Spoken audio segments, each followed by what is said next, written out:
Hey, Star Wars fans and Rule of the Galaxy fans. It is Joe in the pilot seat of the Rule of the Galaxy podcast. We are on chapter 242. Some people said we'd be lucky to make 20 episodes. Here we are at 242. And today we're going to have some special guests. I know one for sure right now. He's already with us. One hopefully adding it. But it's been a little slow time in Star Wars. A few conversations have come up recently. We can discuss those. I think we're going to talk a little Star Wars Marvel comics as well. But before I get just rambling, as one person's getting ready to come in, I'll introduce you to our first guest. You know him, you love him. He's been on the show a ton, Mr. Mark Newbold. Hi guys, how you doing? I think everybody, I'm doing well. And you know what? Since we started live, look at this, Mark. I just gave a wonderful introduction to you. Hopefully, Mr. Ryfun can hear us because we now have added Mr. Scott Ryfun. How are you, Scott? I can hear you. The question is, can you hear me? We both can hear you. Awesome. I have been definitely wanting to put this show together ever since Scott's wonderful story, how he roped me into a Mark Newbold, Scott Ryfun story just because I live in Indianapolis. But that was a great story about how he found you some comics, I believe, in my backyard when he was here visiting. So that ever since then, I was like, we have to get these two guys talking together. And plus, I know how much you guys love all the original and just vintage Star Wars stuff that we don't talk about enough on our show because we're usually talking of topics of the day and things like that. So yes, we have some topics we can discuss briefly, but it's good to have you both here. And Scott, is it now good that we are bringing that triangle together from that? Oh, story? Yeah. Did you hear the story, Mark? I did. Yeah. Okay. Do you remember that you were in Orlando and we had been and I had a list that I'd gotten from you of some of the books you were missing. That's right. Yeah. And we went to Indianapolis where Joe lives, and I found a bunch of that stuff there, and then I sent it to you when you were in Orlando. So there's like a little triangle right here. This all works out. This is the triangle trade right here. It works. It's Star Wars. It's cyclical. It works. Yeah, that's right. There's rhyme to the entire thing, guys. There's a rhyme. It rhymes. So as I told Mark, D-Doc usually runs our StreamYard. We are not we're not having D-Doc with us. He's busy right now. He put it in my hands. So if it goes really off the stuff, it's your fault. It's my fault. That's right. Yeah, if it goes off the rails. But we're trying it. We're recording, so we're all good. It's one of us in what direction. So before we get into the Marvel comic discussion, I figured let's talk about some fun things that have come up this week. I was unaware until just recently, last night, I believe, that the Mandalorian and Grogu that's going to go on at the theaters is actually still the series followed up ending with the movie. Is that correct? Is that how we're looking at it? Oh, it's kind of getting complicated, and until they nail it down, I don't think we'll fully know. But I think a lot of people thought that they wouldn't do a season 4, but they would do a movie instead. And then they announced the movie, and then on Deadline they announced a 4th season. So whether presumably the season will come before the film, but who knows? Maybe the film will come before the season. It'll be like an X-Files season 5 and 6 thing with Fight the Future in the middle. I don't know. And then of course Ahsoka season 2 as well. So yeah, I think there's a little bit of sort of nailing things down, but yeah, it's certainly a busy day and plenty of good news. I agree. Very good news. That you threw that in there about Ahsoka. We all assumed it. We all assumed that Ahsoka season 2 was in the works, but we had not seen anything official until that recent statement. So that's good. What about that piece of art that's been circulating that's supposed to be pre-production art from Ahsoka season 2? Is that? I think right. The finger. Yeah. The finger. Yeah. That's one of Dave's. I think that's one of Dave's doodles. I would imagine somebody gave him a napkin and a biro and said, "Do something quick." That feels like his vibe, doesn't it? What can I draw on? Oh, yeah, that'll do. Yeah, that does sound about right. Yeah.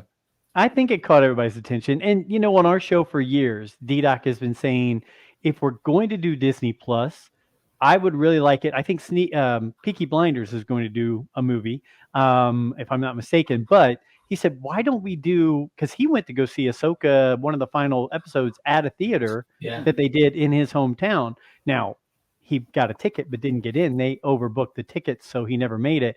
So he was kind of ticked about that. But the line was going through the food court of the mall just to go see an Ahsoka episode in a movie theater. D-Doc's like, I'm finally maybe getting my dream of maybe 4 or 5 episodes of the show and then finish it with the finale in the theater. I think all Star Wars fans want to see us getting back together, watching Star Wars things on a big screen. So hopefully this is going in the right direction. There is, I was just going to say, there's obviously something to be said for that experience, but at the same time, I was looking at the numbers, and since 2020, I love throwing this out here. Since 2020, Marvel's made over $6 billion in box office. In that time, Lucasfilm has made about 380 million, and that's it. So while they make interesting shows that we like to watch on Disney Plus, the reality is it doesn't generate real revenue for the Disney company. Theatrical does. And so the more that they can do by getting programming into theaters and actually selling tickets for it, the better off they're going to be. And I think the happier we're going to be. Yeah, I agree with that. I think if you look at an average episode of Ahsoka, Mando, anything like that, if they're getting 2-3 million, that's pretty much where they are on Disney Plus. And a big movie is going to be getting 100 million people in. So, it's totally different scales, and getting those Mando. I mean, yeah, we all know merchandise-wise, Mando and Grogu are huge, and people outside of the fandom have cottoned onto this cute little baby Yoda. Yes. Now tacking his name onto the end of The Mandalorian and putting it in the cinemas, you think that's going to pull people in? So I can see the logic of it, definitely. But yeah, until it's on the big screen, it's, that's why Darth Vader turning up on a TV show is such a big deal. It's a movie star turning up on a TV show, isn't it? True. Yeah, absolutely.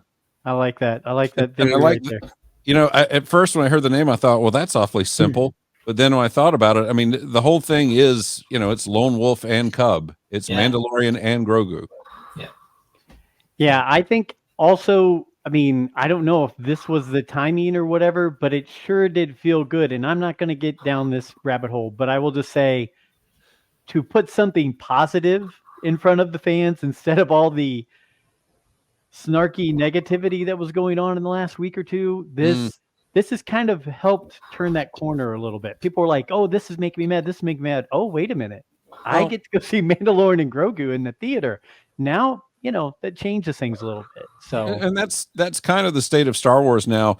Here, put this out here. You don't like this? Okay, fine. What about this? And you do have those things that you can choose from now and say, well, that branch of this whole thing is not my thing, but this is. Mm-hmm. Very true. Yeah, it's such a broad church now, isn't it, Star Wars? And there's plenty of stuff out there. And I think, it has been kind of negative, and certain news things have been picked up on this week and really expanded on way beyond what they probably really are. And this news comes out. It's great. It's just after Christmas. Ahsoka's not long since finished. We now get a season 2. We want to know what's happening with Mando because we know we're not getting Andor season 2 this year, but we are getting Acolyte and Skeleton Crew, and we kind of want to know what's going on. It's a non-celebration year. Japan's next year, so it's kind of a weird year, and we're rushing towards the 50th anniversary. So you want to kind of know what's ahead, because Scott mentioned Marvel, they're having a rockier time than they normally have, but they're still making crazy money, and they're still putting out, in my mind, pretty decent content. So that's not a shit that's in any kind of real trouble. They just need to kind of figure out what their end game is, because you knew what it was with the first few phases leading up to the Thanos thing. You don't quite know what Secret Wars is about, how they're going to play it. But anyway, that's Marvel's problem. Star Wars needs to sort of start stacking its deck. So I think, this week was very positive, because now if you actually list what we know is coming because it's been finished, or Andor's practically practically finished, and we know Mando and Grogu is going to shoot this year, and then you've got Ahsoka and Mando season 4 in development, and there's other stuff knocking around, the Sean Levy movie and other bits and bobs. the mythical Ryan Johnson trilogy, whatever. There's all sorts of stuff out there that could be happening. So if you actually line them all up, it's quite the stack of dominoes. Yeah, I would rather have a full pipeline than wonder what's coming up next. I want to be excited about things funneling through and that we know we've got in front of us. Real quick, just to check, is my sound okay? Are you guys hearing me okay? Yeah, you sound great. Okay. Yep. I want to make sure. I was hearing a slight vibration. Want to make sure it wasn't coming through too bad. So, well, cool. We've got that. D-Doc and Alfie just sent over to me. Did you guys see this from Lego? What was just put out there? Lego is going to make a set, the Dark Millennium Falcon. The Dark Millennium Falcon, like a black Millennium Falcon Lego set. It's going to have a white Darth Vader in it, an evil Chewbacca, an evil C-3PO, a Dark Rey, and a mystery character. So while we're doing the show, you guys can definitely go look that up. I have not seen it. They just sent it to me and said, here's a picture and here's what they're looking at. So if you guys look it up and see anything, that's what I'm hearing is out there or coming out. So I'm sure I'll be putting it on Panther Tracks later, I'm sure, but I've not seen it yet. Sounds intriguing. Sounds more like a Halloween kind of thing. Yeah.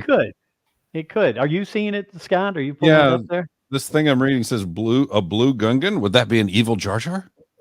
Could we get an evil Jar Jar? Darth Jar Jar to go along with the evil Chewbacca and evil C-3PO. Darth Jar Binks. That might be one of the hottest sellers ever. I mean, Legos already go crazy. So I'm on board, and I don't even do Lego, and I'm on board.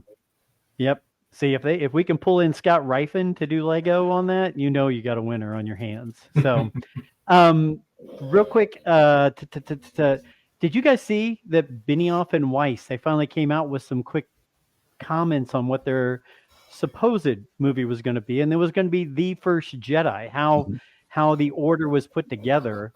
I had never heard that was like locked in, always heard rumors, but that's what they're saying. Sounds like we're kind of getting that in the Mangold film, right? I mean, isn't that the direction we're going? So it feels like it. Yeah. It feels like it, and also the title. I think they were kind of more focusing on the title with Ryan coming up with The Last Jedi and there's been The First Jedi, and I don't know why they thought that would negate or nullify what they were doing, because it kind of feels like a nice bookend. But yeah, I don't think they were ready for it at that point. I think you probably need to get past the end of the Skywalker saga and move on. But then they got offered that crazy multiple $100 million deal with Netflix. So I think I'd walk away from Star Wars if Netflix offered me that much. Well, and now that they do have that deal, with Netflix, I think you're actually going to see this movie made, but it's going to be called Rebel Jedi.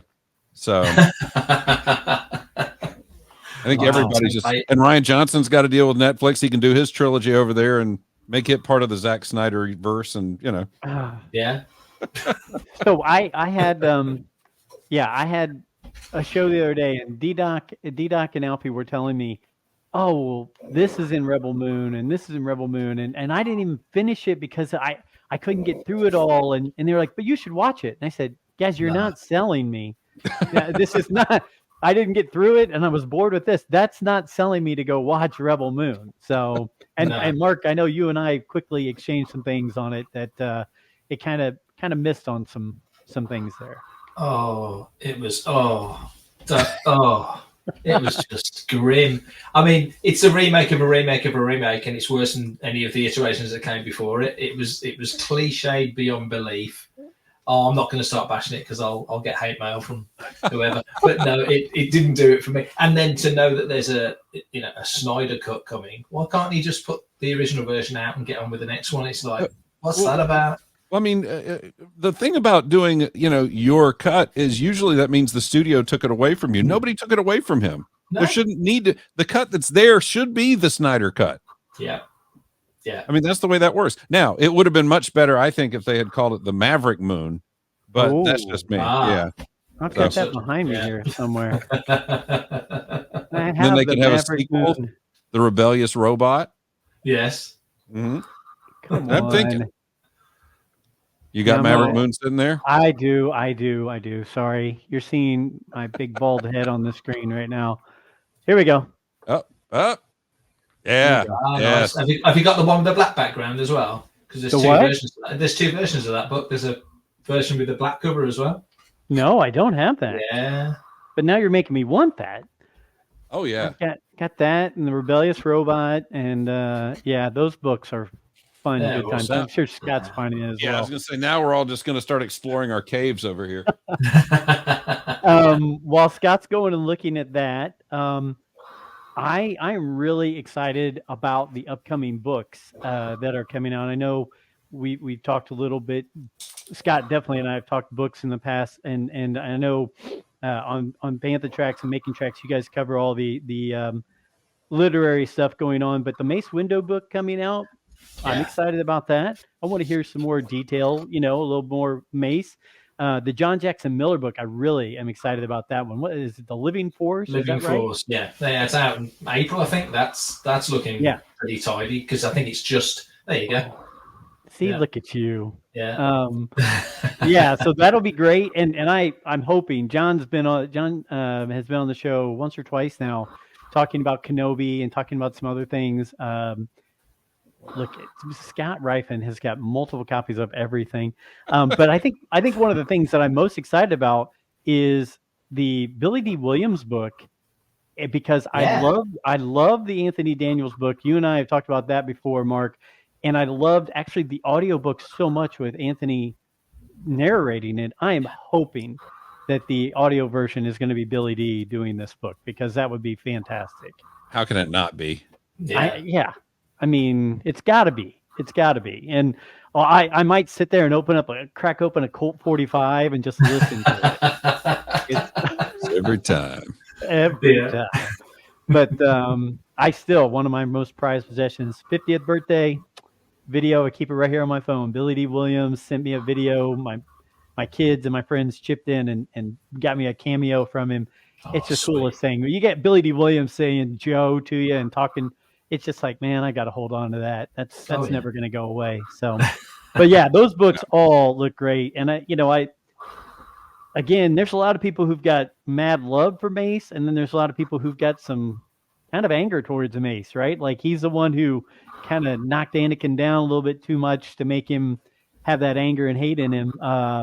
So I'm really wanting to see where this goes. I think it could be a good book. All the Jedi are guilty. And now, which one are you looking forward to the most? Well, the audio version of Billy D's book, if that's going to be him. But then the John Jackson second, and then the Mace one third. I mean, and that's just because I'm a big John Jackson Miller fan. So yeah, me too. I used to love what he did when he was with Comics Buyer's Guide, because Comics Buyer's Guide was a great publication, but it was also largely written by people who were 15 to 20 years older than I was. And so, John Jackson Miller was kind of that guy. When he wrote, he kind of spoke for our generation. And so that, I followed him after that to pretty much wherever. We did Iron Man and I guess War Machine and all that. And his work in Star Wars and Star Trek have been terrific. And I mean, one of my favorite ever comic runs is his Knights of the Old Republic. Yeah. Yeah. No, I years and years ago, the first celebration in Europe, I just interviewed him for my old site Lightsaber, and he very kindly sent me the first 10 issues, all signed, that we auctioned off. And I still regret not putting in the highest bid, because I so wish I'd kept them, because they were beautifully signed. But they raised a lot of money, so it was all very good. But yeah, that was a heck of a run. That really was a great run. Yeah. In fact, I keep on my wall in my lovely office. You can't see it, but I got a twofold that I got at one of the celebrations. I got a John Jackson Miller autograph and a Jan Duursma, and I just kind of put them together in the same frame. But because I have a lot of appreciation for what both of them did, particularly during the Dark Horse era of Star Wars comics. Yeah, underrated era as well. I know we're talking about comics later, but when you think what they were doing back then with, Dark Times, Legacy, all of that, brilliant, great times. Yep, yeah, absolutely. I mean, to sit there and think about the stretch of the run that Dark Horse had, highly underrated. You're exactly right. And yeah, we're going to talk about that Marvel run, but that there's something magical about that Marvel run that we'll talk about in a minute. That, I mean, let's face it, at that time, besides having the Brian Daly books, besides having Splinter of the Mind's Eye, later the Lando books, those comics really kept us all just chomping at the bit, even though they sometimes got a little quirky and weird. It definitely was a great time. I will tell you guys, Alfie and D-Doc keep saying, hey, we need to put out more things. We need to try some different stuff. And so recently, in the past week or two, I've been creating just short little snippets, just like top 10 lists of things that I've been putting on our YouTube channel. And, top 10 Jedi, top 10 Sith, top 10, movies, top 10, but one of the things I did recently that really just wet my whistle and got me going again and looking into this, and it made me think this would be a great time for us to do this show, was I did my top 10 canon books, my top 10 expanded universe or legends books or series, and then I did my top 10 legends characters from the books, and then I just recently did my top 10 Marvel Comics characters and put a list together. But going through that, I was like, man, you forget, whether it's the Legends books, whether it's the comics, you forget how much fun we had across Dark Horse, across Marvel, across all those expanded universe books. The great characters that were brought up that have never come to fruition in a movie and things like that. So much depth, so much things that we really just, it was just so much fun. And our imagination got to go wild with them because they were in a book or in a comic or what have you. So, sorry I went down a rabbit hole there, but I think you guys would probably agree with those comments on all that stuff. It's just crazy how much there is out there. It's good. When you look back to that era, I think kids now, there's so much stuff now, and it's mad to think this year that Marvel have had Star Wars as long on their second run with Star Wars as they had it originally, 9 years, right. Which is mad. So, and you think in that original run, what was it, 107 comics, 3 annuals, the Jedi adaptation, the super specials, whatever, not that much really. You probably get that in about three months these days, with all the titles we've got. But just the depth of stuff. And now, because it comes to us so fast. Mm-hmm. And I know when we were kids when they came out, I know I got the weeklies because I was in the UK, so I'm weird. But, we'd get that thing and we'd read it, have all the backup stuff, all the Marvel, classic Marvel stuff. But you just read that comic as many times as you could. Mm-hmm. Because like you say, we had Star Wars was adapted on Radio 1 here, which is our big national station. And so if you were lucky enough or quick enough to record it at noon on a whatever day it was, you'd get them down. They weren't released until the 90s, properly. So, you had that. You had your book and records. You had your figures. You had your comics. You had the books that you just mentioned. That was it, really. Star Wars wasn't on VHS and TV till 82. So outside of the Super 8 bits, if you were lucky enough to have that, you didn't see any of it. So it's really... You absolutely made the most of those comics. Whereas now, I don't know what you guys are like. For me, it's like I read them, I love them, I really enjoy them. But it's very much of the moment, and I'm very conscious I'll probably never physically touch half these comics again because they're read, reviewed, appreciated, bagboarded, and put in a box. So whereas those other things have literally got my thumbprints on them. I used to tear the bits of the paper off and eat them. I was one of those paper eating kids. I got books with bits nibbled out of them. It was terrible. So I was weird. I learned something new about you all the time. Yeah. I had no idea that you would. I can't think now the links we would have to go to reassemble your original copies. Oh, you don't go there. Well, why do you think I had to get some new copies? Yeah.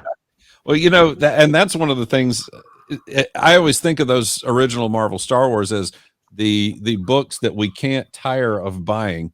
Because I sat down thinking about it. I bought all of my comics. I filled in the run when I got to be an adult when I was in college. Because we were in college. When I was in college, because I started in '88. We're in the throes of the dark times. So I would go to the comic shop and look through the quarter bin, and there are all my old Star Wars comics that I can just pick out and go, oh yeah, I need this one again. I need that one again. I lost a lot of mine in an unfortunate treehouse rainstorm. Oh.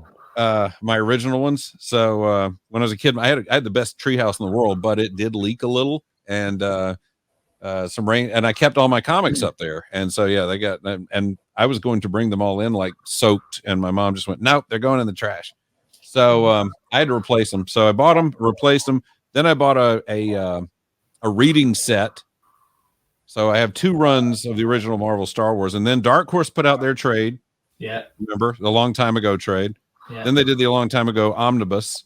Then they made a digital version, and then there was the Marvel omnibus, and then the Epic collection. So I bought this run now 5 or 6 times. So, and right now, what I'm working on is I have a spinner rack in my upstairs room. Unfortunately, it's not here. It's way. And I originally filled it with old comics because I wanted to fill it with things that would be on the rack back in the day. Yeah. But I kind of, in the back of my mind, said, I want to put the old Marvel Star Wars in the spinner rack. And so I have been buying just beat up copies. I don't put them. They're not bagged and boarded. Just, and I've got a $5 ceiling. Like if it's more than $5, I'm not buying it. But I've been buying old beat up Marvel Star Wars and putting them in the rack. And so far I'm on most of the sides, I'm too deep. So, just slowly but surely filling that whole rack in with old Marvel Star Wars. That's a really good concept. I love that idea. Oh yeah. Can you imagine kids going in and getting off the rack like that now? I mean, right now you go in to buy them and everybody's got them in pristine little areas and they're all laid out nice and crisp. Back then you just tore right there. You just grabbed them right out of there. Or wait, this one. You just put your hand on top of it. And Mark, did you guys you didn't have spinner racks per se, did you?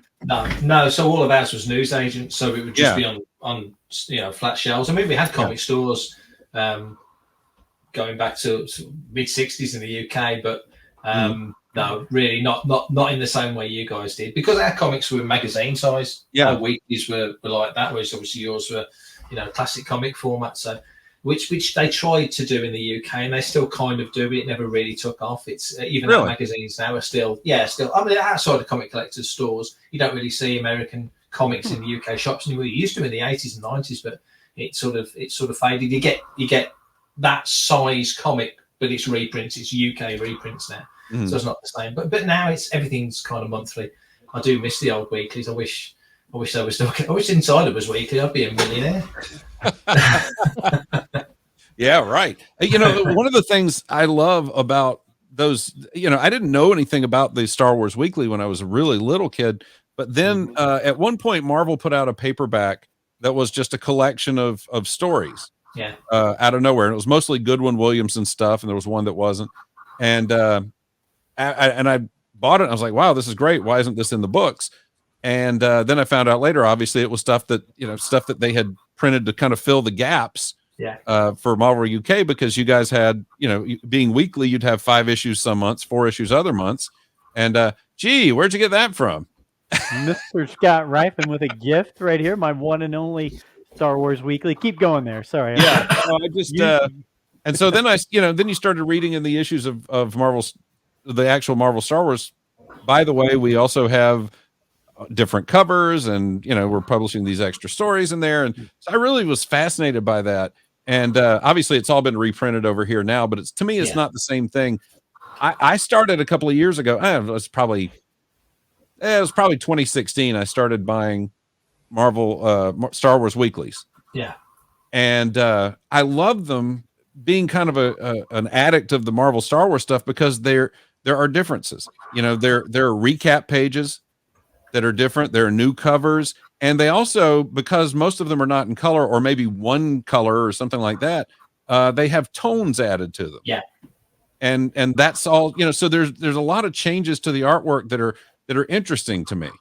They had to do a lot of stuff. I mean, Marvel were really in dire straits back in the 70s, and really Marvel UK was a big part of keeping the broader Marvel afloat.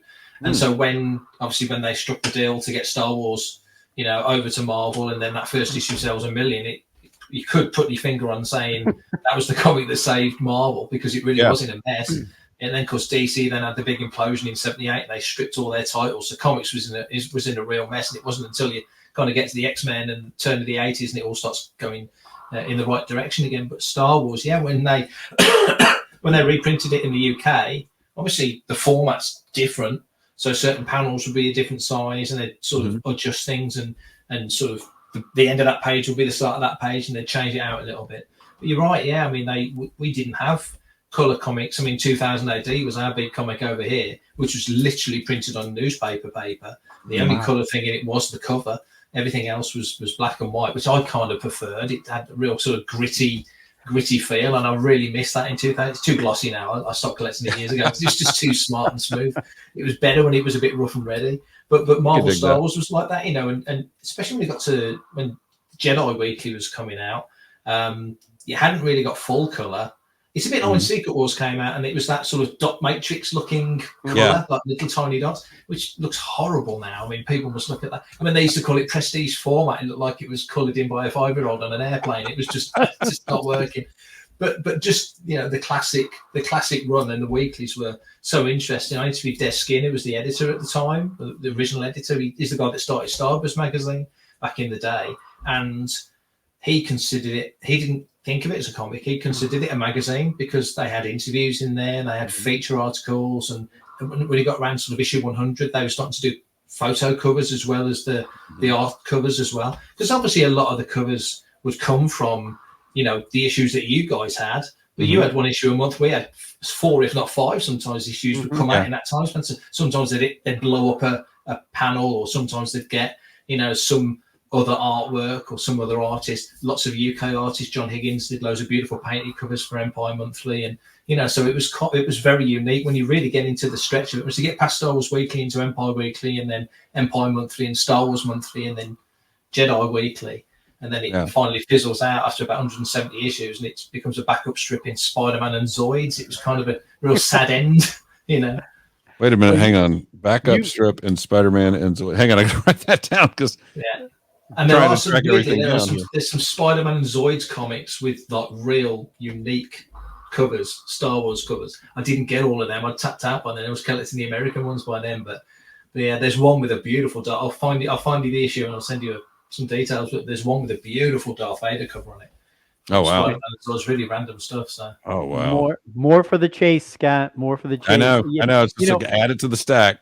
Isn't it? And I know we're going to talk about these Marvels starting. Well, we can start right now, but you guys talking about with the newspaper, I completely forgot about the run of the newspaper comics that we got here. That I'm blanking the names right now. I know you guys both know them. Archie. Goodwin and Williamson. Goodwin Williamson, sure. Yeah, those were fantastic. But you also had Archie Manning too. Yeah, Russ Manning. Before that. Yeah, Russ Manning. Sorry, Russ Manning. Yeah, Archie Manning's the quarterback. Sorry. Yeah, I was gonna say I could see him throwing passes, and then but yeah, like I did not ever know about those because my newspaper didn't get those. The Indianapolis newspaper did not put those in, so I didn't find out about them until the 90s when they came out with those trade paperbacks of them. Yeah. And those were fantastic. Some of them just great artwork, great stories. I thought, man, this is pretty cool stuff that I missed out on completely back in the day. So they're beautiful because they used to do the Flash Gordon syndicated strip for King Features, you know, what George wanted to do back in the day. So when they did, obviously Star Wars was what it was. Chaikin drew it, and it was what it was. It was okay, but he had limited stuff to work from. When you get to Empire, it was Lucas that wanted Goodwin and Williamson doing it because he'd been such a fan of their work on the Flash Gordon stuff, and then they,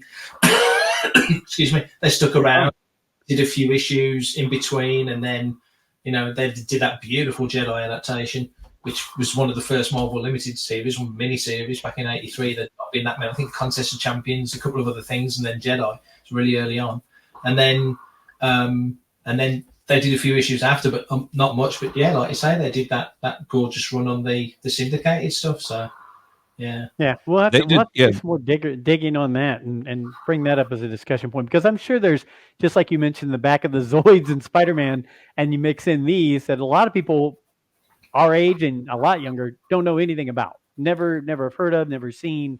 And so I think it'd be great. It's almost like do a history class for everybody to go, okay, this is what you missed.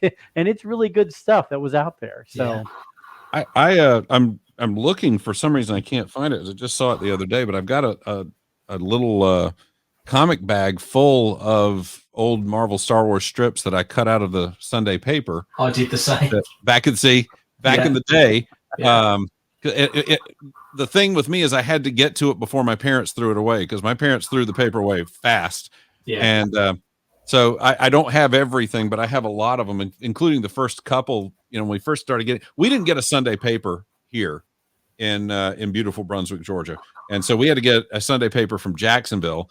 They didn't carry Star Wars in the daily, so all I got was the Jacksonville Sunday paper.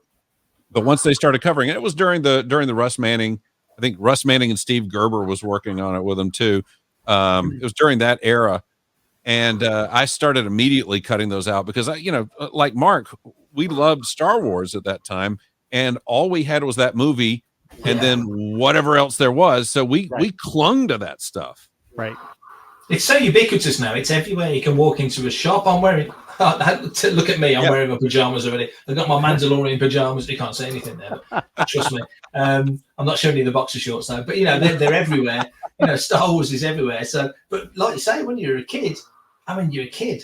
I was 6 when Star Wars came out, so I'm walking in the shops and there's all the toys that I wanted. That Mom's not going to buy me that. She's not going to buy me that beautiful die-cast Millennium Falcon because I'll only take it out of the box. So there's all these things that you missed, and then you go back chasing for it. It's so evocative, and like you say, that Marvel run is right smack in the middle of that sort of sweet spot of good memories. Well, and not to. I don't want to sound all sad and gloomy and everything, but God bless my parents. My parents were great parents. But we were at a time, especially in the 70s, when not a lot of people had a lot of money and jobs were hard to come by and the economy was not that great and things like that. For them to go and really go all out at a Christmas time or something for a lot of Star Wars figures, ships, everything was very difficult.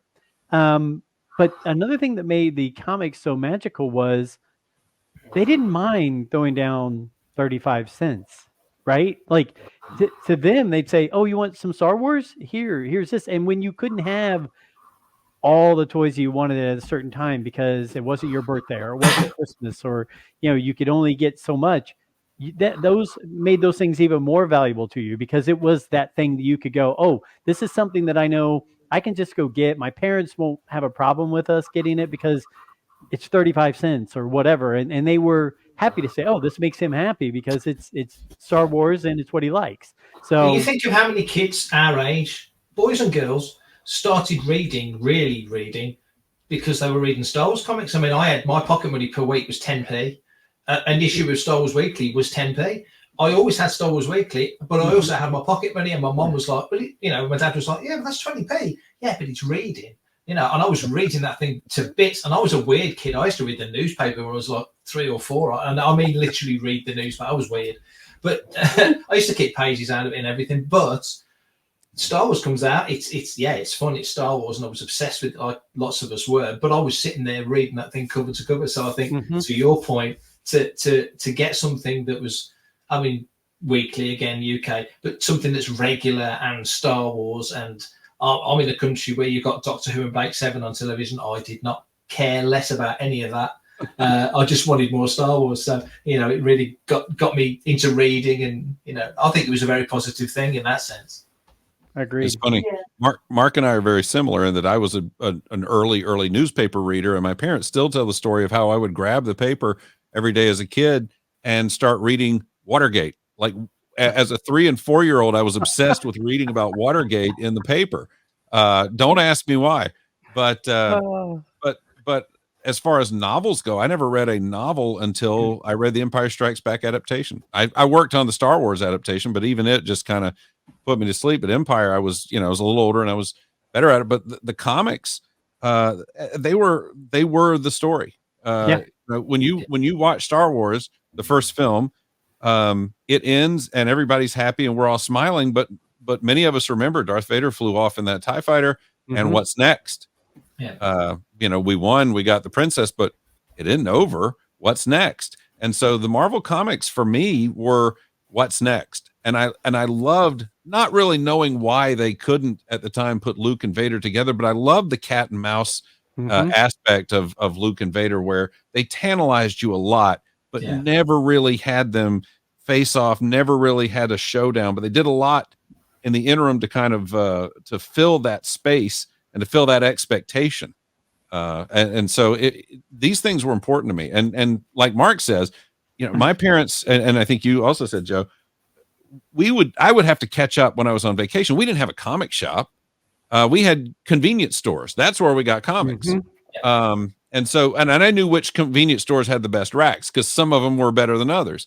And so that one, I could still, I still live in the same town. I could take you around to the places that had all the great comic racks and tell you what they had and what I got on them too, because I can remember distinctly. But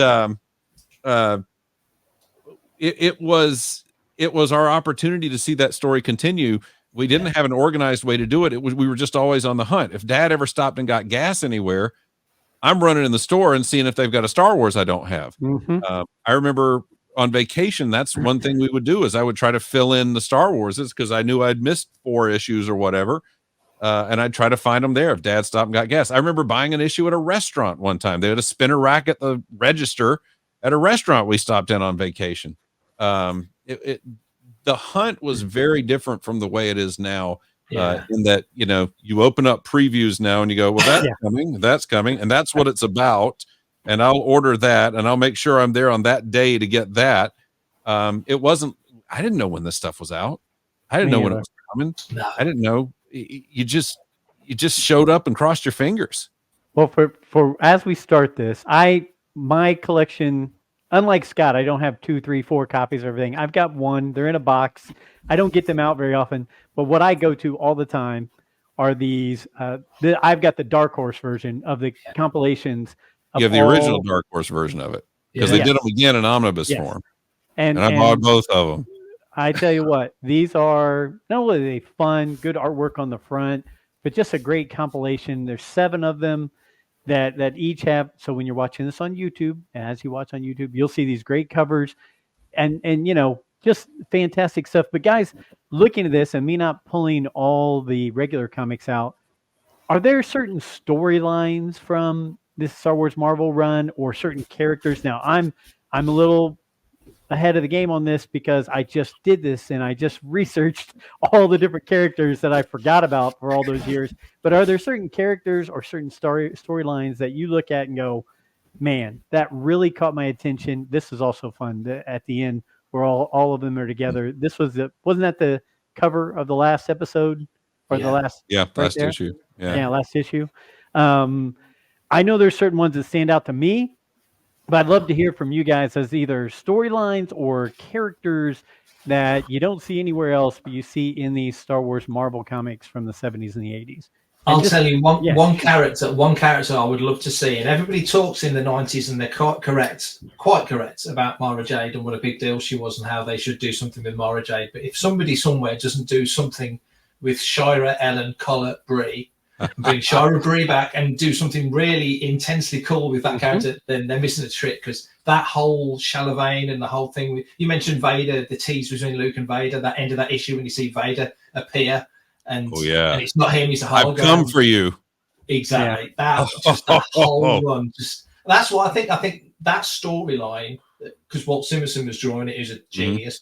That whole storyline, that Empire to Jedi era, that is a huge part of why I love that era. So if I had to pick a storyline, and it kind of bleeds into the Halo Bestman goodbye stuff and all of that, which was awesome on Cloud City. But Shira Bree, not the Dark Lady, not Lumia.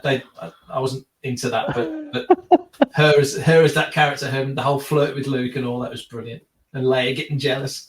Oh, she was jealous. Yes. Yeah. That is, and first off, let me compliment Mark for pronouncing Shira Bree's name correctly, because I went a long time not knowing, and I had to ask David Michelini himself, since it's his character, how do you pronounce it? And he's the one who told me, and Mark is exactly right. She is great. She was a great character. She was, Luke needed a love interest. They couldn't advance, and you don't know the mechanics behind it. They couldn't advance a Luke Leia romance, even though that was hinted at. They had her confession to Solo as he's going into the pit, and what could they do? Well, here we go. We've got a little stopgap, and then let's do something really interesting with it. Let's turn everything upside down. And I think part of the beauty of that run of David Michelini, Walt Simonson, and all those guys, a lot of what he would do is they weren't really afraid to turn everything upside down, knowing they had to put they had to put it all back in the box at some point.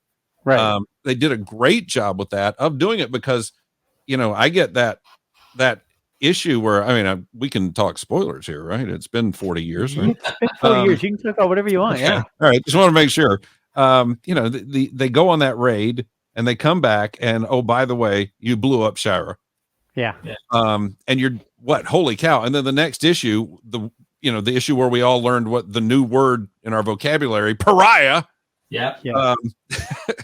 It was, they have totally undone Luke. How do you get him back? How do you put the genie back in the bottle? And yet they did.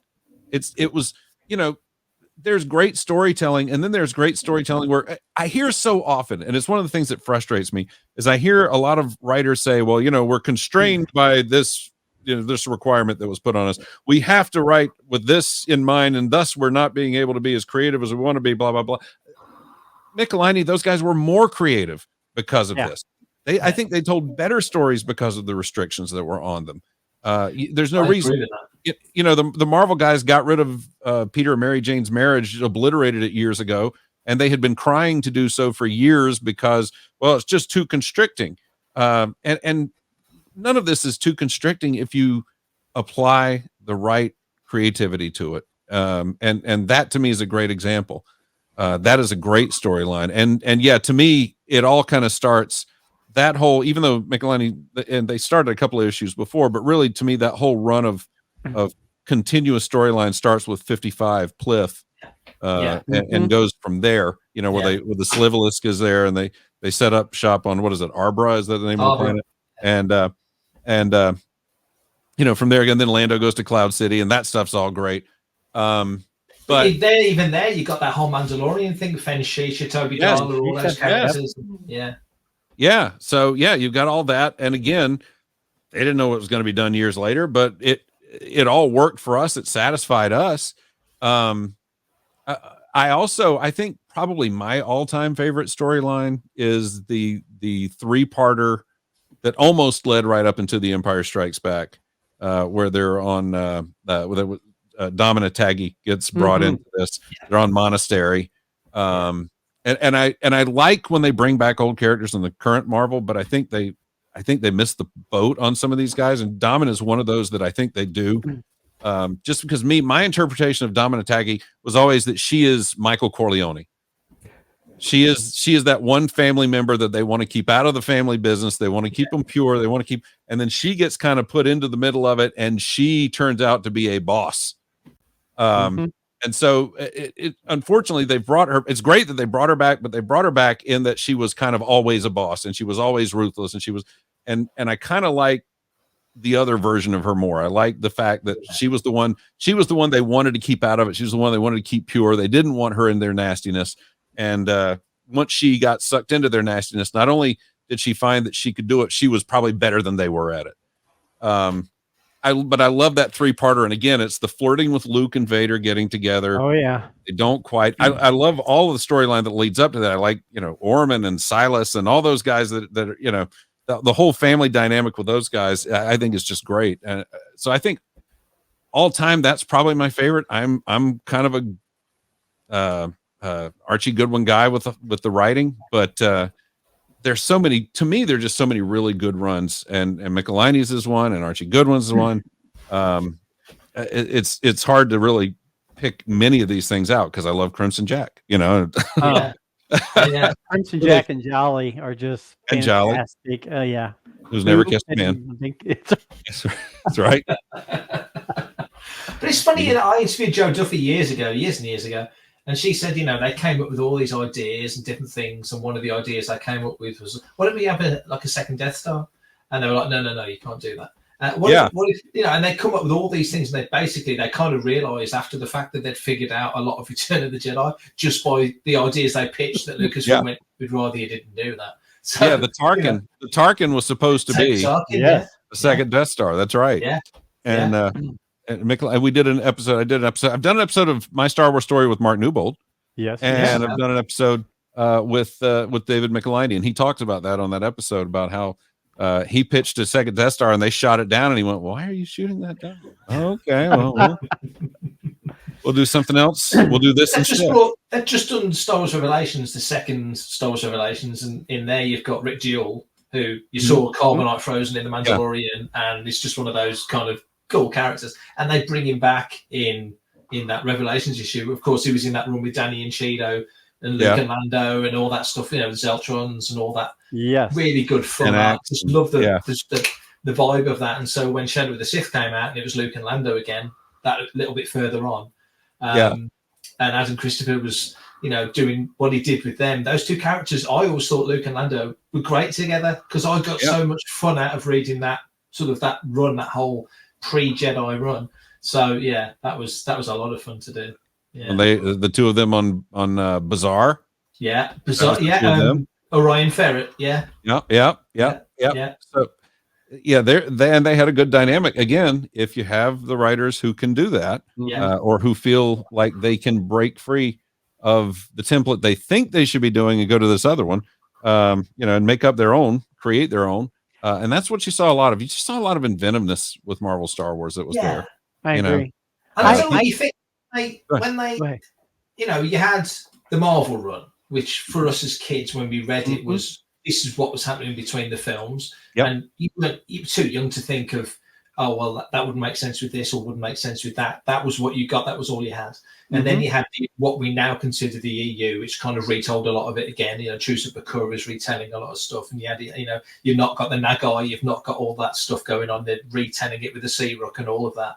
Yep. And then you've got what we've got now. So to me, anyway, we're on our third iteration of a lot of stuff, whereas a lot of people, I think, wouldn't consider the Marvel stuff. They just think it was, they got rid of the EU and be doing it again. No, really, we're doing this. Is the third time we've done some of this stuff. Well, you can actually, Joe was holding up those a long time ago trades, and if you read the write-up, the summary on the back of it, that's kind of how they treated it. It was kind of, this isn't really canon. It's just kind of goofy, but we still kind of like it, and it's kind of a little dismissive of the material, which I hate.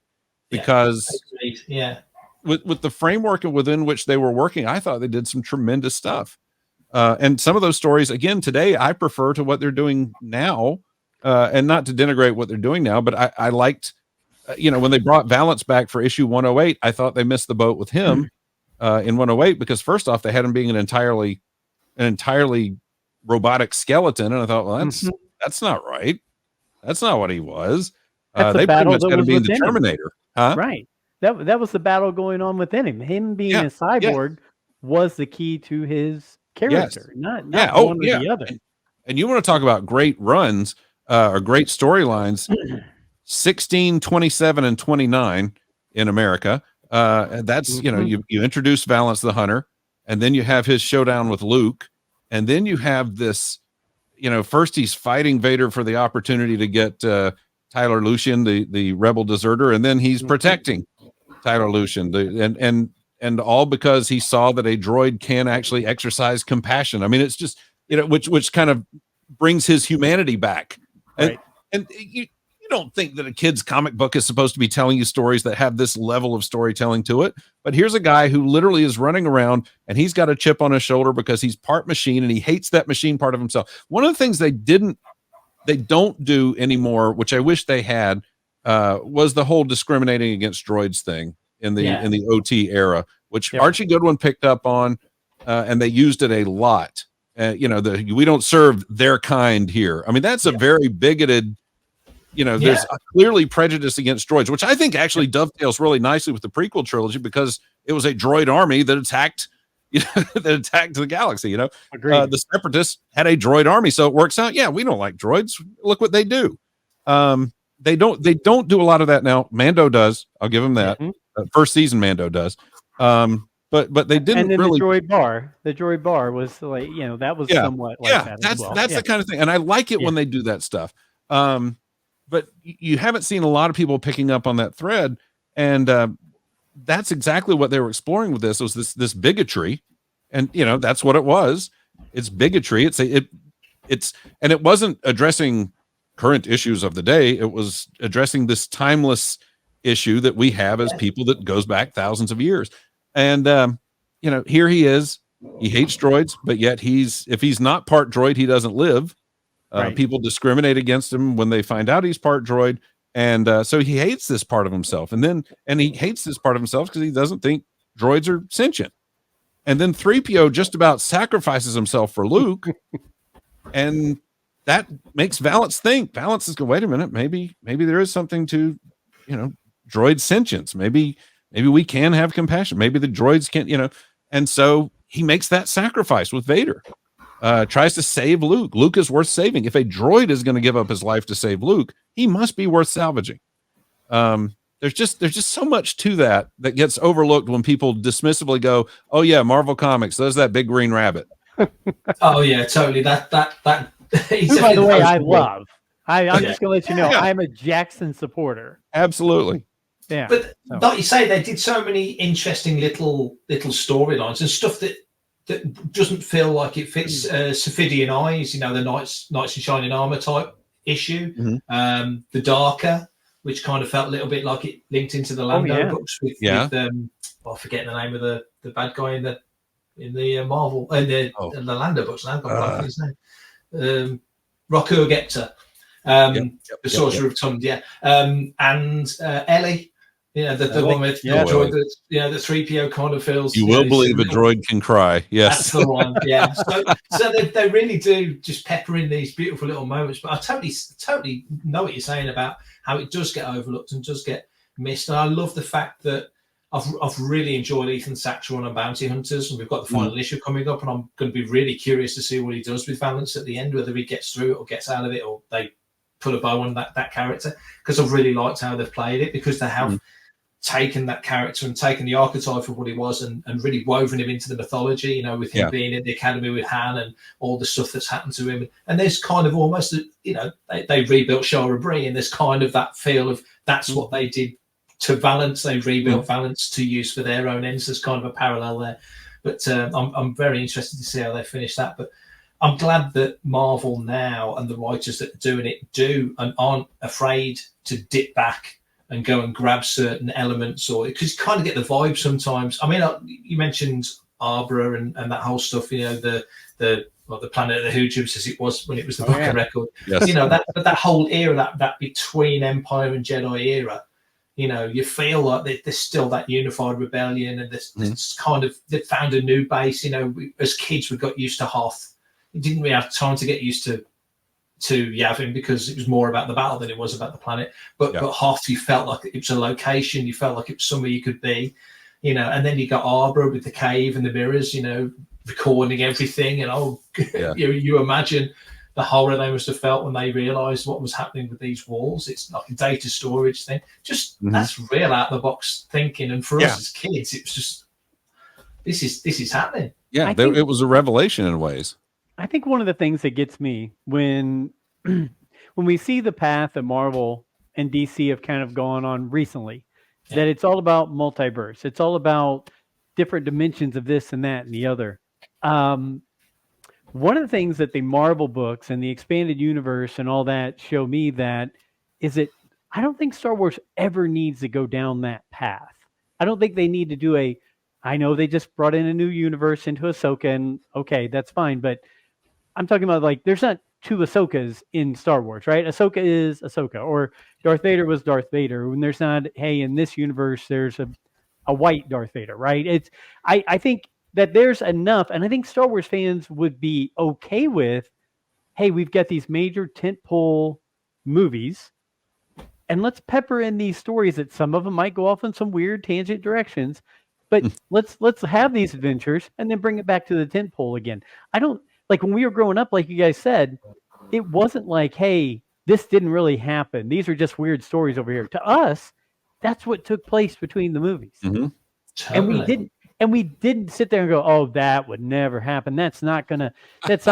We just sat there and went, hey, that was pretty cool. There were some really cool storylines that, again, when Han and Empire Strikes Back, hey, the bounty hunter on Ord Mantell changed my mind, right? That was in one of the Williamson, right? Newspaper strips. Yeah, it was in the comic. It was in the comic strips, and it was about 3 panels in a Marvel book too. Yeah, and of course it was a Brian Daly record, but from Buena Vista. But I think maybe something I'm looking at is I hope Star Wars never feels like we've run out of storylines. We can't fill in these gaps with anything. Let's just make it let's get your favorite characters back again, but in a different situation, opposite of what they're in right now. I really hope we stick with filling it in with things like this, whether it's good quality or bad quality, whatever. I just want to see that happen instead of, well, that didn't really happen because that was in that universe and Luke really did this over here, right? I mean, I kind of like this. Let's fill in the blanks. Let's make some fun stories that fill in the time frame between the movies. Because as Brent would tell you on our show, he doesn't read the books. He doesn't read the comics. To him, Star Wars is the movies. So all these other things to him, it's just out in the ether, right? To him. But there's millions of people like that. For people like us, let's just keep filling in the gaps. Let's not make it to where it's a multiverse. Let's keep filling in the gaps, but let me also say this. Let's leave some cracks. Always leave some cracks. Yeah. Don't give me a wall of stories bridging this film to that film with no wiggle room in there, with no room to play, with no room to add things in.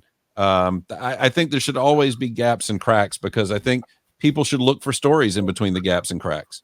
Yeah. I think the Mandoverse is doing that at the moment. Filoni and Favreau are quite cautious and careful about there's been no storytelling in that realm, if you want to call it, outside of what they've done, other than adaptations. And I think that you'll get far enough away to a point. I personally think that the film and season 4 are going to be. I personally think they're going to treat it like phases, like Horror Republic. I think we've had phase 1 of the Mandoverse, if you like, because I can see Ahsoka and Sabine being on Peridia for a while. I can see, Grogu and Din sitting by the pool fishing for frogs for a while, and then you're going to step forward and, the next version of whatever the next big storyline will start. Cobb Vanth will knock on his cottage door and say, I need you for a mission or whatever. Fett needs some help with something and off we go again. And there you go. Once you've moved to that next step, then maybe Filoni and Favreau will go, okay, well, that portion of our story of this Mandoverse is done. And like Scott says, you've left these gaps and cracks. So you can have, adventures where in between episodes 5 and 6 of season 2 of Mando, I don't know, pick an episode, they took a diversion and landed on this planet. And there's your Marvel miniseries, or here's a novel of what happened or whatever. So you've got some options. So I think it's sensible to leave these gaps because I do get that when they said, right, we're gonna, the films are canon and Clone Wars is canon and everything else is not, and we can cherry pick if we want, which they have, let's be honest. And but otherwise it's literally, well, Han Solo went to sleep, and whilst he was asleep, he was sleepwalking and did this mission because it happens in this comic, so he must have done. And then he went back to bed and didn't know he'd done it or whatever, So it really was like that, wasn't it? Yeah. Yeah, I'm all in favor of that stuff. It's why I love, there's a 3-year gap between Star Wars and Empire. Good. Yeah. Let's start telling stories in that gap, but let's not do a thing where we fill in every spare moment of their lives until then, because we need those gaps. We need those cracks. We want, and when new voices come to the fold, we want them to have cracks that they can explore. Yeah. We want them to have areas where they can go and say, hey, what about this? Nobody's talked about this yet. It's kind of, I'm sure, Mark, you've probably read a lot of those Strange New Worlds anthologies that they were doing with the Trek stuff, the Star Trek, the new writers, that they were people first time publishing stuff like that. Those series, the authors of those did a lot of really good work of going in there and finding those gaps and finding the different little cracks where, this happened in this episode, this stray remark happened. Why did that stray remark happen? Here we go. Star Wars has done a great job on it. They've just returned from a border dispute on Ancion. Well, if you go get the approaching storm, there's the border dispute on Ancion. That's the kind of thing that I hope they do continue to do. And I'll tell you this, as for a real quick aside, you were talking Mandalorian a second ago. I know this episode got a lot of criticism with Jack Black and Lizzo. If you look at Jack Black's character, and you tell me that is not a Carmine Infantino Star Wars character, they have to have been looking at that stuff when that happened, because you just look at him and you go, they pulled him straight out of Carmine Infantino's Star Wars work. There's no doubt about that. The facial hair, the regal look, the suit, kind of the pomposity. It's very Infantino to me. Yeah, that's good spot. Yeah. Well, I will say one of the things you kept talking about how the Darth Vader Luke, almost happening, right? All those kind of things. The Leia and Darth Vader being in the same place during negotiations a lot of times, but they were in peaceful planets where you couldn't take weapons, or you had signed some treaty or different things like that. I think one of the things that they did really well, and we've always talked about who's the next big baddie, who are we filling in times with. I think they made some very good Imperial just really jerk leaders, like just mean beyond compare. Imperial, Trees was the one, wasn't he? Trees, yeah. Yep. I mean, We had Wormus in the original too. Yeah. I mean, so it's like they kept figuring out ways. Okay, how do we make this jerk Imperial be the guy you dislike in these episodes? Oh, by the way, if we want to bypass doing an Imperial, we'll bring in some pirates, or we'll bring in an alien species, and I think that was a good thing that they just, hey, we've done a quick run on a water planet, great. Now let's go do the Magnificent Seven, great. Now let's go do a story where it's knights and castles and jousting, and let's go do a whole series where it's basically people who are gargoyles, right, with wings and the Stenax, the Majestrix of Sky. Yes, I mean, so Chris Claremont the variety was huge. I loved the diversity of it, to where every episode you were going into, I don't know what I'm going to get, but boom, here's a run against this new either bad Imperial or different baddie they're bringing in, or a new species, new planet, and everything else, and to do that across 100 and whatever plus episodes or chapters, that was just huge to me. When I was going back and doing my review and putting my top 10 together for YouTube, I was like, my gosh, you forget how much it wasn't just the same thing over and over and over again. Made it a very diverse universe they were in. So it's also the era before decompressed storytelling too, though. So there were a lot of ideas that got chewed up in just 107 issues. Nowadays, each of those issues would probably have been 4 to 6 issues themselves. Yeah, definitely. So, I mean, you're talking maybe 300 or 400 issues worth of ideas that were used in those books. They did jam a lot in there. You are correct. That makes it even more impressive. And in the big stories, we've talked about the big, the confrontations and Valance and Vader. But what about little things? Right after Valance and Vader square off, there's this little quiet, intimate issue where Leia's going on a mission and she has to disguise herself as a factory worker, and this little girl helps her escape, and she leaves her with these these seeds. She's planting seeds at the end, which I thought was just a great metaphor.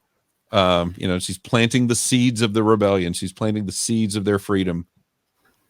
But like you say, they did nice little standalone episode. I know Joe Duffy said they'd always try and have a couple in the back pocket in case they sort of fell behind, stuff that you could slot in anywhere. The episode where Leia's being chased and captured by that stormtrooper, and it turns out he's an Alderaanian survivor, and then dies at the end. Got the necklace. Alderaan. That's like a Randy Stradley one, right? Isn't that his first work? I think it might be, yeah. But the artwork was gorgeous. Tom Palmer, I think, was on that, and beautiful. So, boy, the late Tom Palmer, you can't say enough about his contributions throughout the whole run of that series. Yeah, totally. So they'd always have these interesting little, and I think Joe Duffy's first one was the one where you sort of the Clone Wars throwback issue with Ben, about issue 27, quite early on. So 24, Silent Running. Yeah. So they've. Oh, there you go. That's it. Spotted. Silent Drifting. Silent Drifting. Sorry, Silent Running's a movie. This is one I have multiple of because Ben and Luke are my favorite. So my son was like, "Dad, I saw this Ben Kenobi comic in this place. I thought you would want it." And I was like, "Well, I have it, but I'm keeping this one out just so I can have it with me at all times."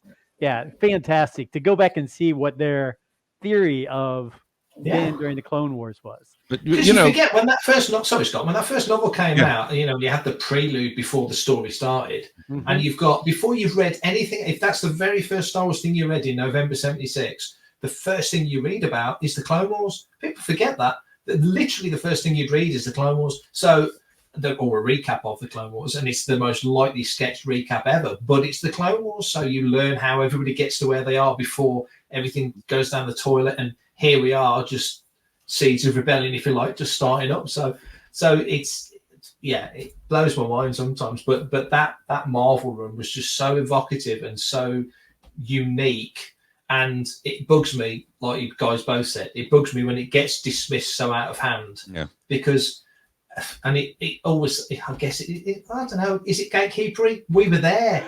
You kind of had to be there. It was a different world. You couldn't watch every Star Wars thing that's ever been made on one of these, because these didn't exist. You know, you didn't have access to everything anywhere, whenever. So what you got was absolutely, it was gold. So it meant so much more. So doing this has really made me want to go back and read them, because it's been way too long. Well, and you've mentioned a couple of times, you've mentioned Jo Duffy, and I think she deserves a lot of credit, because that momentum from the Michelini and Simonson run, and Michelini leaves, and pretty quickly. Apparently he left pretty abruptly, and he, you know, when we did the episode of My Star Wars Story, he said he was upset, and he says he thinks he was upset about not getting the Jedi adaptation. I don't know that works out. I don't know that that's correct. And he did some other. Did he go on to Spider-Man? I don't know if he went there immediately, but obviously he ended up there, because I think DeFalco was still on Spider-Man at the time. And don't take DeFalco off of Spider-Man, but he left pretty quickly, and Jo Duffy's the one who stepped in and picked up all those threads that he had laid out there, and really you didn't notice much of a, if any, of a drop off. I mean, it kept going the way it should have gone, the way you felt like, you know, these stories were shaping up in the first place. And you have to give her a lot of credit, because she's really the one who brought Rick Duell and Danny and Cheeto and all those guys into the mix. She's the one who did that, and it's very memorable stuff. And the Losbys and the Hucks, of course. That's the Hucks. That was it. Yeah. I was trying to think of the name of the little furry things that turn into. They turn into Huck or yes. You know, okay.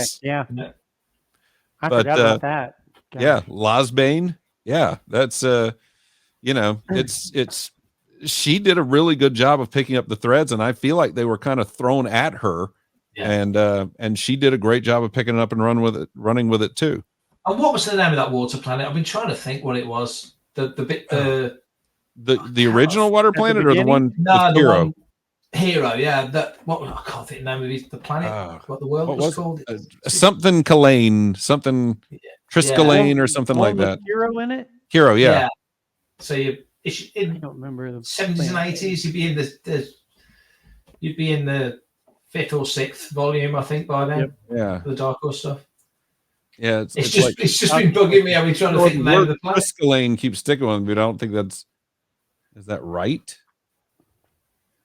Oh, here, by the way, for everybody, here is the Alderaan stormtrooper with the stone from a blown up Alderaan. Iskalon, that's it. Iskalon. Well, I had the right rhythm to it, but I didn't have the right. There was Iskalon factor or something, wasn't it? One of the issues. Yeah, that's right. You guys bringing up Kiro, looking back, I was really surprised at how much Cliff and Kiro really played a key role in these series. I thought, okay, Pliff, Hoojibs were around for a long time. And Kiro was in and out quite a bit. And I don't know if Kiro helped lead to the prequels where you had the Mon Calamari and the Quarren and all those, because in the Clone Wars, we had a whole underwater battle with Anakin and Ahsoka and all those. So I don't know if that was something they plucked from way back when. Definitely felt like an influence. It really did. And Cliff would make a great point, because you think in the whole Planet of the Hoojibs era storytelling that was kind of that was its own thing. And then when you get beyond Jedi, the Cynthia Martin stuff, when she was doing the artwork, it Cliff's all the way through it. You know, when the tops turn up with the berets on. Never thought you'd see French-looking aliens in Star Wars, but hey ho, there you go. Yes. What were those called again with the berets? The bugs. What were they? Oh, the bugs. They were the tops. Were they the tops? I can't think what they were called. They had the weird berets on, didn't they? They were bugs. Yeah. Very 80s. Oh, yeah. Yes. Yes. Yeah, French bugs in Star Wars. Yeah. Crazy. Look, guys, this is great stuff. I mean, I glanced through all of them a while back, but I think I'm going to just read right through and refresh, because it just brings back great memories, and you remember where you were and how old you were, kind of when you were going through these. So tons of fun. If you guys don't mind, like I said, I think between Shadows of the Empire, between those daily comic strips, I would love for us to do some things like that. That people really, I know Shadows of the Empire, it doesn't fall in the same thing. It was 1996, but there's so many people today who wouldn't even be able to tell you what Shadows of the Empire was about. Nearly And 30 years ago, don't forget. yeah, So I mean, it's 30 crazy. years ago, and Yeah. let's think about how big of a deal that was. So these Marvel comics, here they are 40 plus years later, and they still mean this much to us. I think people today would be like, whoa, this is what you guys thought happened between Empire and Jedi, and how much we loved it, and it was the movie without the movie, and all those kind of things. So I think let's look at that. Maybe we'll see if Mr. Glosson or somebody wants to hop in with us too. I don't know if he was a big Shadows of the Empire fan, but like to hear what he thinks about that, because he's of the right age that would probably fit well with him as well. So any more thoughts of anything that we haven't covered on the Marvel comics that stood out to you, whether it's characters or artwork or storylines? I love that you brought up the French bugs from the end. Those were great. I completely forgot about those. Yeah. Anything else stand out to you? I mean, I know we didn't talk about it. I mean, let's face it, the wheel. We haven't talked about the wheel. Oh, the wheel. And the funny thing is, when Steve Glosson makes fun of me and my Marvel Star Wars fixation, he always has me talking about the wheel. So, but I mean, think about that battle. That was a battle where you had Han and Chewie out in space, right? Doing the space gladiators battle. And let me tell you, that was the little masks on. Oh yes. And yeah, well, of course, they're in space, so nothing else but the mask. But yeah, no, that was one of those great things where, again, at the end of the issue, Solo says, Chewie, you got to kill me. That's the only way you can get out of this. And so Chewie blasts him. And then you got to wait until you can find the next one. Yes. Whatever convenience store, gas stop, whatever, you have to find that next one. And you hope he's okay. He's got to be okay, right? How do they get out of this? And you just 10 years old, do you? You can't say for certain that Han Solo's not just died in that last comic. Yes, and there's a real Republic serials factor to that. Here's your cliffhanger. He's dead. They shot him in the chest. It's over.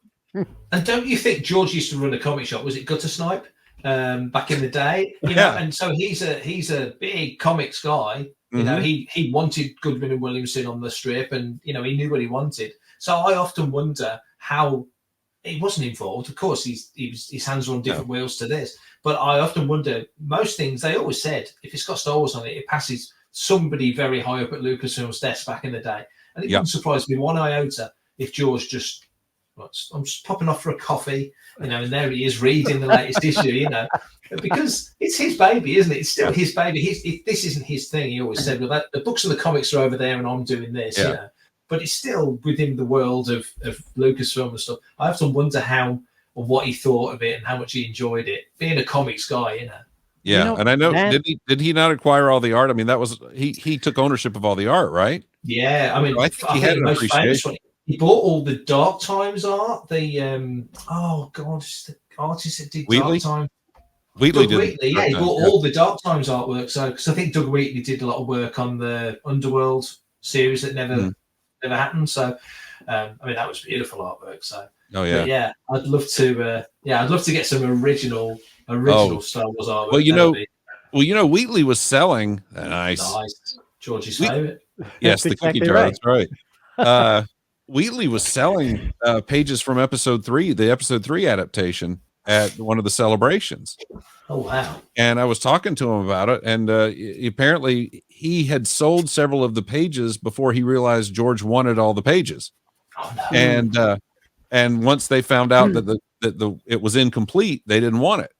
So he was selling pages at a celebration. Of course, the Birth of Darth Vader page was, I forget, it was way up there, but yeah, that was when I was starting to flirt with getting some original art. And it was and if you've ever seen Doug Wheatley work, it's really interesting because, most of the comic artists do, work on the oversized artboard.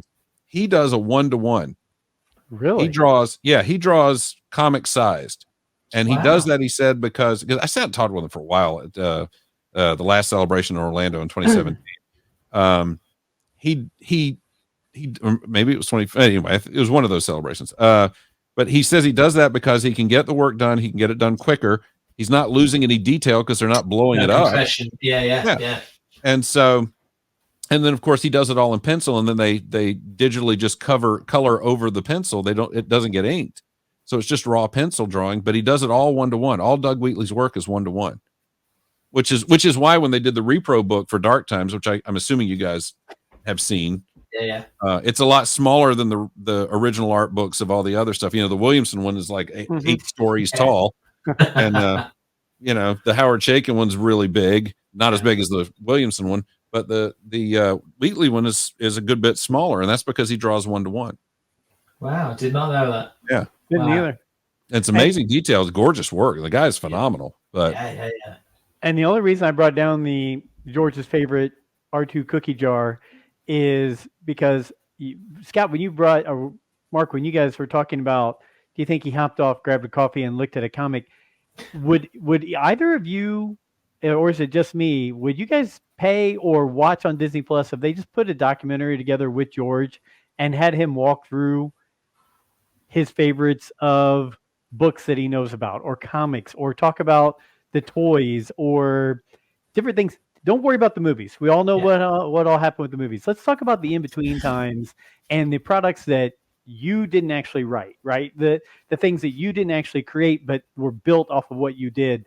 I mean, to have him sit down and talk about the Dark Empire, to have him sit down and talk about Shadows of the Empire, to have him talk about the Brian Daly books, see if he has comments or if he actually used any of that as source material or anything like that. I would just love, I mean, let's face it, he's an older gentleman now. How many more years are we going to have George wanting to talk about anything like this?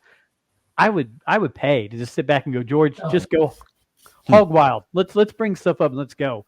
And I mean, does it hurt him? I mean, he's not talking about the movies, which he sold off. He's just talking about historical things. I would love to see his thoughts.